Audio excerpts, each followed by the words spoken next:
It all started on a quiet Sunday afternoon in Willow Creek, a small town where life usually moved at a gentle pace. The supermarket was busy, but not chaotic. The soft hum of conversation, the squeak of cart wheels on the polished floor, the occasional beep from the checkout counters. Among the shoppers, nobody seemed to notice the little girl in the bright pink dress holding the hand of a man much bigger than her.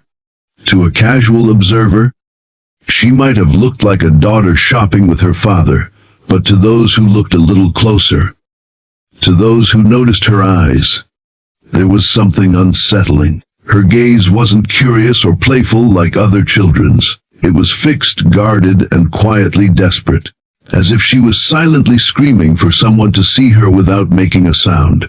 The moment that would change everything happened in the Serial Azel. Officer Daniel Hayes, a veteran cop with 15 years on the force, had been off duty but stopped by the store to grab groceries for his own kids. He strolled down the aisle, scanning the shelves for the cereal his daughter loved when movement caught his eye. A small hand, lifting in a way that didn't match the playful wave of a child. Her palm was open, fingers slightly tucked, and she held it in front of her chest for just a moment. It was quick, subtle, and if Daniel hadn't recently attended a seminar on child rescue signals, he might have dismissed it entirely. But he knew this gesture. It was the silent hand sign for "help me." His heart slammed in his chest. Viewers, if you believe in kindness, in second chances, and in the power of noticing the small things that could save a life, please take a second to like this video, share it, and subscribe to Kindness Corner so we can keep bringing you stories that remind the world to care. You never know, one moment of awareness can change someone's entire fate. Daniel's instincts took over. He didn't rush toward them. That could spook the man and put the girl in more danger. Instead, he slowed his pace, pretending to browse the shelves while keeping the pair in his peripheral vision. The man holding her hand had tattoos up his arm, a watch with a cracked face, and a grip that looked more like possession than protection. The girl didn't speak, didn't smile. She simply walked where he led, glancing at no one except Daniel for that brief signal.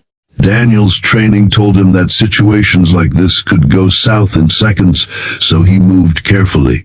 He tapped his earpiece, calling in a discreet code to dispatch, letting them know the possible abduction in progress. As they moved toward the back of the store, Daniel followed at a distance. He watched the man glance over his shoulder twice, his movements becoming faster, more erratic. The girl's steps were small, almost hesitant, like she was trying to slow him down without making it obvious. When they passed a freezer section, Daniel caught her eyes again. Those wide, pleading eyes that now carried a glimmer of hope. Backup was on the way, but every instinct told him he couldn't wait too long. Something about the man's body language screamed urgency, as if he knew time was running out. The next minutes felt like hours. Daniel trailed them past the dairy section, then toward a side exit rarely used by customers. His mind raced. If the man reached that door, they could be in a car and gone before help arrived. Daniel picked up his pace, his footsteps firm but not loud enough to alert the suspect too soon. He positioned himself closer, pretending to look at a display of stacked soda cases. The man gripped the girl's arm a little too tightly, and she winced, her tiny body tilting as she struggled to keep up. Then came the moment Daniel would never forget. Just feet from the side exit, the man glanced around and shifted his grip, pulling the girl faster. Daniel stepped forward, his voice steady and authoritative as he announced himself as a police officer. The man froze, tension radiating from him like heat. For a split second, the air between them felt heavy with possibility. Fight, flight, or surrender. The girl's eyes darted between the two men, her little chest rising and falling rapidly. The man tried to speak, muttering something about it being a misunderstanding, but Daniel wasn't buying it. Backup arrived just in time, officers surrounding them in a coordinated move. The girl was gently pried away from the man's grasp and ushered into Daniel's arms. He knelt to her level, telling her she was safe now. It was only then that her tiny frame shook, silent tears streaming down her cheeks as she clung to him. Later it would come out that the man was not her father, not even a relative. She had been taken from a park 2 towns over, and for days no one had been able to find her.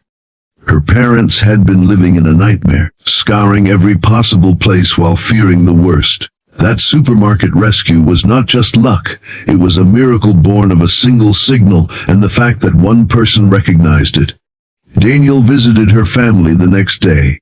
When her mother opened the door and saw him standing there, she collapsed into his arms, sobbing thanks over and over. The little girl peeked from behind her mother, clutching a stuffed bunny. She didn't say much, but she smiled for the first time. A small, genuine smile that told Daniel she was beginning to believe in safety again. And so, the story of the little girl in the pink dress became a reminder for the whole town that awareness can save lives, that learning the signs can mean the difference between tragedy and hope. Daniel knew he hadn't just done his job that day.